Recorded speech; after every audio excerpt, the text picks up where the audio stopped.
अस्सलाम वालेकुम everyone, welcome to YouTube channel of Cryptowhale. आज की हमारी वीडियो है how to do future trading, how to do perfect future trading और आप किस तरीके से प्रॉपर सेफ फ्यूचर ट्रेडिंग कर सकते हो विद कैलकुलेटेड रिस्क।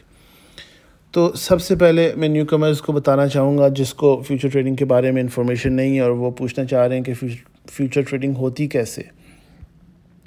दो तरह के मार्जिन होते हैं फ्यूचर ट्रेडिंग में, एक होता है क्रॉस मोड मार्जिन, एक होता है आइसोलेटेड मोड मार्जिन। आप टॉप लेफ़्ट पे देखेंगे आइसोलेटेड जहाँ पे लिखा हुआ है, यहाँ से ये चेंज होते हैं और हम हमेशा आइसोलेटेड मोड मार्जिन को ही रिकमेंड करते हैं। क्रॉस मार्जिन कभी रिकमेंड नहीं किया गया। उसकी रीज़न ये, आइसोलेटेड मार्जिन में जब आप कोई ट्रेड लगाते हो, लेट्स सपोज $1000 आपके बैलेंस है अकाउंट का और आपने ट्रेड लगाई है, तो उसमें से आपके $1000 में से $100 की आपने ट्रेड लगाई है, तो आपकी ट्रेड का जो $100 अलॉट किया गया है आइसोलेटेड मोड में, इन केस ऑफ डंप आपने स्टॉप लॉस नहीं लगाया हुआ, तो वो आपका $100 ही लिक्विडेट होगा, आपका $900 बचा रहेगा। जब आप क्रॉस में जाते हो, आप $100 की ट्रेड लगाते हो, आपकी लिक्विडिटी ज़ीरो होती है, BTC डंप करता है। बजाय स्टॉप लॉस अगर आपने नहीं लगाया हुआ तो उसमें आप नेगेटिव मैक्सिमम चले जाते हो। आप जब नेगेटिव मैक्सिमम चले जाते हो तो आपका पूरा फ्यूचर वॉलेट लॉट कर दिया जाता है क्रॉस मार्जिन में। तो अगर आपने 2-3 ट्रेड्स लगाई हुई हों फ्यूचर की क्रॉस पे, आपने 3 ट्रेड्स लगाई हैं विदाउट स्टॉप लॉस और आप ट्रेड लगा के सो गए हो, उठते हो देखते हो BTC डंप किया, स्टॉप लॉस नहीं था, आप तो सोच के सोए थे कि लिक्विडिटी ज़ीरो है, लेकिन क्या हुआ, एक कॉइन प्रॉपर डंप हुआ, उसने सारे का सारा आपका फ्यूचर का जो वॉलेट का था बैलेंस था वो अपनी तरफ कंज्यूम किया। उसकी वजह से बाकी 2 ट्रेड्स पे इफ़ेक्ट पड़ा, उनकी लिक्विडिटी शो हुई। जब उनकी लिक्विडिटी शो हुई तो वो भी डंप हुए। अब जिस पॉइंट पे वो डंप हुए वहाँ तक वो हिट कर गई लिक्विडिटी को, आपका पूरे का पूरा क्रॉस वॉलेट चला गया। आपकी जितना फ्यूचर वॉलेट होता है क्रॉस में पूरा ज़ीरो हो जाता है। आइसोलेटेड में क्या होता है, जो $100 लगाया था वही जाएगा, 900 पड़ा रहेगा। क्रॉस में क्या होगा, 1000 का 1000 पूरा जाएगा। तो इसलिए भाइयों और बहनों, हमेशा आइसोलेटेड यूज़ करो। फ्यूचर ट्रेडिंग का रूल है, कभी भी आपने एग्रेसिव ट्रेड्स नहीं लगानी। अपने दिन का एक टारगेट रखो, आज मैंने $100 $200 बनाने। उस $100 और $200 जब बना लिए भाई, फ्यूचर ट्रेडिंग करो बंद, बोलो आज ख़त्म बस। और सेकेंडली, जब आप फ्यूचर में एक ट्रेड में हार गए तो उस ट्रेड से रिवेंज लेने के लिए दोबारा वही ट्रेड मत लो। हार गए बंद कर दो, सॉरी यार मैं ट्रेड नहीं करना चाहता आज। क्योंकि आप जब हार जाते हो तो आप गुस्से में और हारते हो, एट द एंड आप ज़ीरो हो जाते हो। कभी भी ट्रेडिंग के अंदर ये रूल फॉलो करो कि कभी भी किसी भी ट्रेड से आपने बदला नहीं लेना। और अब आप जब ट्रेड करने लगते हो तो आप लोगों को देखते हो 100x पे ट्रेड की हुई है, 50x पे ट्रेड की हुई है। This is gambling. Team Cryptowhale will never suggest you कि आप 10x से ऊपर की ट्रेड लो। लेवरेज मैक्सिमम 7 to 10 होनी चाहिए, इससे ज़्यादा नहीं होनी चाहिए। इससे ज़्यादा जो करता है वो अपना रिस्क हाई करता है, वो अपने आप के गले में ख़ुद फांसी का फंदा डालता है भाई कि ये तो मैं हाई रिस्क वाली ट्रेड ले रहा हूँ। अच्छा, अब हम ट्रेड की तरफ चलते हैं। अभी मैंने आइसोलेटेड मोड किया हुआ है, अभी मैं इसकी लेवरेज को करता हूँ, लेट्स सपोज 10 में करता हूँ। अच्छा, अब होता कि आपको सिग्नल जब मिलता है उसमें 2 एंट्री पॉइंट्स होते हैं। लेट्स सपोज बेल शॉर्ट का सिग्नल दिया गया अभी, तो बेल शॉर्ट पे 1.74 या जो भी एंट्री थी उस पे आपने अगर $100 की ट्रेड करनी है अपने बैलेंस में से, 100 में से आपने स्टार्ट में $20 या $30 की ट्रेड लगानी है। लेट्स सपोज मेरे पास $1900 पड़ा हुआ है और मैं कहता हूँ यार मैंने $200 की ट्रेड बेल में लगानी है। मैं क्या करूँगा, मैं एंट्री 1 के ऊपर 500 यूनिट्स बेल के ले लूँगा। क्यों, मेरा टारगेट है $200 बेल के लिए लगाना है, बस इससे ऊपर नहीं जाना। आप अपने जितने यूनिट्स ज़्यादा करोगे आपकी उतनी ट्रेड रिस्की होती जाएगी। मेरा टारगेट था $200 लगाने का। मैंने $200 को डिवाइड किया। मैंने कहा भाई $50 से मैंने स्टार्ट लेनी है इस ट्रेड को। मैंने एंट्री 1 पे $50 से ले लिए। अब ये मेरी ट्रेड लग गई। अब मेरे पास $200 था जो बेल के लिए मैंने सोचा हुआ था। 200 में से $100 में मार्जिन में ऐड कर दूंगा ताकि मेरी लिक्विडिटी सेफ हो जाए और मेरा स्टॉप लॉस सही लग सके। ये मैंने $100 ऐड किया। अब मेरी लिक्विडिटी 2.0 पे चली गई है। अब मैं स्टॉप लॉस एक अच्छा लगा सकता हूँ जो कि सिग्नल में दिया जाता है। होता क्या है, लोग पूछते हैं आपने स्टॉप लॉस दिया है लेकिन वो तो हमारी लिक्विडिटी से ऊपर है। उसकी रीज़न ये होती है कि अगर आपने $200 ट्रेड करनी है तो आपने 200 का $200 यूनिट पे लगा दिया, ना आपने मार्जिन ऐड किया है और अब मैक्सिमम यूनिट उठा लिए हैं। अब जब ये ट्रेड मैंने लगा ली, अगर ये ट्रेड 1.78 पे जाती है, इसका ये मतलब हुआ कि वो 1.78 एंट्री 2 पे बताया गया था कि अगर प्राइस इस पे जाएगी तो आपने कुछ और यूनिट्स को शॉर्ट करना है। फ्यूचर ट्रेडिंग के अंदर लॉन्ग का मतलब होता है बाय करना, शॉर्ट का मतलब होता है सेल करना।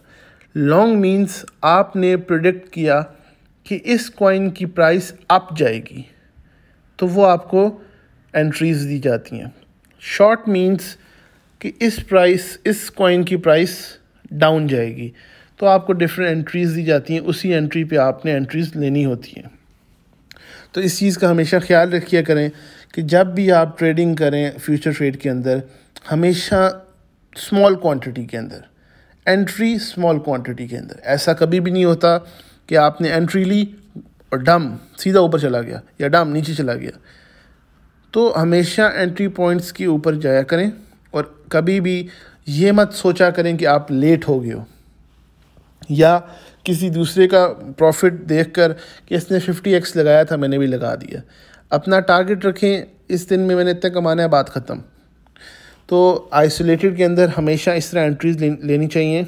अगर 1.75 मेरी एंट्री थी, प्राइस अभी 1.74 पे चली गई है, अगर ये 1.78 पे जाती है तो वहाँ से मैं थोड़े से और यूनिट्स को शॉर्ट करूँगा। क्यों? क्योंकि वो मेरे बजट के अंदर थे, वो एज़ पर द सिग्नल थे और मैं बिल्कुल सिक्योर हूँ। और हमेशा जब भी आप ट्रेड लगाते हैं तो ये मत सोचा करें आप लॉस में चले गए हो। 1.75 पे आपकी ट्रेड थी, 1.78 प्राइस चली गई है, इसको नीचे जाना चाहिए था, ये ऊपर चली गई है। भाईजान आपको एंट्री पॉइंट्स भी दिए गए हैं कि मतलब एंट्री 1 है 1.74, एंट्री 2 है 1.78। तो इसका मतलब है कि प्राइस ऊपर जाने की एक्सपेक्टेशन है। इसीलिए हमने अपने आप को रेडी रखना है कि 1.78 पे गया तो मैं वहाँ से $20 की और लगाऊंगा, जो मैंने अपने माइंड में रखा हुआ था। $200 रखे थे, अभी मैंने $40 की ट्रेड लगाई, $100 मैंने मार्जिन में डाला। 1.78 पे गया, मैं $20 की और ट्रेड लगाऊंगा। अगर 3 पे जाएगा मैं बाकी वाले भी यूज़ करूँगा। उससे क्या होगा कि मेरी एवरेज प्राइस अच्छी होती जाएगी, मेरी पोजीशन स्ट्रांग हो जाएगी। अब आपको समझ आ गई है। और जब target point TP1, take profit, SL, stop loss basically क्या होता है कि आपको एक स्टॉप लॉस पॉइंट दिया जाता है कि भाई आपने ये स्टॉप लॉस यहाँ के यहाँ लगा दिया। TP, टेक प्रॉफिट, यहाँ के यहाँ डाल दिया कि मतलब आप अगर कुछ अपना इंपॉर्टेंट काम कर रहे हो, अपनी मीटिंग के अंदर हो, तो आपने ये डाल दिए कि एटलीस्ट अगर ये नीचे जाता है, प्राइस ऊपर नीचे होती है, तो टेक प्रॉफिट पे आपका ऑटोमेटिकली ट्रेड कट जाएगी, स्टॉप लॉस पे आपका ऑटोमेटिकली स्टॉप लॉस हिट हो जाएगा और आप ट्रेड से एग्ज़िट कर जाओगे और आपको वो लॉस रियलाइज़ हो जाएगा। तो हमेशा इन चीज़ों का ख्याल रखना है। और जब टेक प्रॉफिट TP1 हिट करता है, आपने हमेशा 50% क्लोज करनी होती है ट्रेड। अब अगर मेरा टेक प्रॉफिट TP1 पे जा रहा है तो मैं क्या करूँगा, मैं अपना स्टॉप लॉस ब्रेक इवन से थोड़ा सा ऊपर मूव कर दूँगा, अपनी ट्रेड को बिल्कुल सिक्योर कर दूँगा कि यार अगर अब ये वापस भी आता है तो मैं सिक्योर हूँ। तो ये भी चीज़ आपको समझ आ गई है। अब मैं क्लोज पोजीशन पे जाऊँगा, लेट्स सपोज TP1 हिट हुआ है तो मैं 50% अपनी ट्रेड को क्लोज़ कर दूँगा। जब मैं क्लोज़ कर दूँगा फिर मैं वेट करूँगा TP2 का, वहाँ जब पहुँचती है मैं 25% और क्लोज़ करूँगा।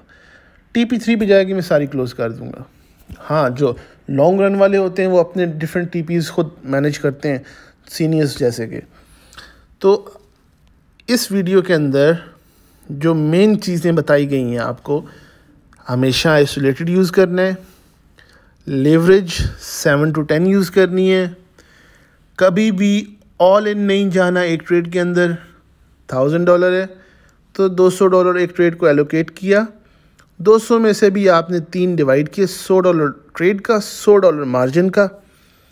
उस $100 को जो आपने ट्रेड के लिए एलोकेट किया था, $50 एंट्री 1 के लिए, $50 एंट्री 2 के लिए। आप इस तरीके से जब ट्रेड करोगे, मैं आपको गारंटीड से बोल रहा हूँ कि 99% आप हमेशा सेफ रहोगे। और फ्यूचर ट्रेडिंग में कभी भी पैनिक मत हुआ करो कि मैं लॉस में जा रहा हूँ तो बंद कर दूँ। ये भाई, आपको जब टारगेट पॉइंट्स, एंट्री पॉइंट्स सब कुछ बताए गए, आप एक दफ़ा उसको प्रॉपर रीड तो करो, उसको फॉलो करो।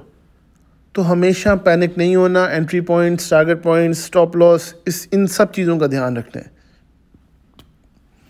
तो इसके अलावा अगर आप लोगों के कुछ कमेंट्स हैं, कुछ आप चाहते हैं कि आपको समझ नहीं आ रही, तो आप कमेंट सेक्शन में बताएं। हम नेक्स्ट वीडियो के अंदर इसको और इम्प्रूव करेंगे और हमारी पूरी कोशिश होगी कि ज़्यादा से ज़्यादा हम लोगों को एजुकेट कर सकें। अभी जैसा कि स्पॉट होल्डर्स को टेंशन हो रही है, तो अभी मार्केट इतनी वॉलेटाइल है कि स्पॉट होल्डर्स के लिए सिग्नल नहीं बनते। अभी अगर BTC डंप करेगा, स्पॉट होल्डर्स को भी थोड़ी सी बाइंग करनी है एज़ पर द स्ट्रेटजी जो कि मैम ने दी हुई है, तो उसको फॉलो करें, थोड़ा सा पेशेंस, दैट्स इट। और यस, इस नेक्स्ट वीडियो में हम हेज मोड के बारे में भी बताएंगे कि प्रॉपर हेज मोड के अंदर एंट्री और एग्ज़िट पॉइंट्स कैसे चूज़ किए जाते हैं। हेज मोड ऐसा नहीं है कि सेम टाइम पे आपने लॉन्ग भी किया, सेम टाइम पे शॉर्ट भी किया। आपने ऐसे एंट्री पॉइंट्स रखने होते हैं अपने कि आपकी दोनों तरफ से ट्रेड सेफ रहें। तो गाइस, होप कि आपको इस वीडियो से समझ आई होगी फ्यूचर ट्रेडिंग की, कैसे फ्यूचर ट्रेडिंग करनी है, किस तरीके से लो रिस्क रखना है और किस तरीके से मैनेज करना है। तो अगर आपको कुछ नहीं समझ आया तो आप कमेंट सेक्शन में बताएं, हम नेक्स्ट वीडियो के अंदर उसको भी इंक्लूड करेंगे। Thank you so much.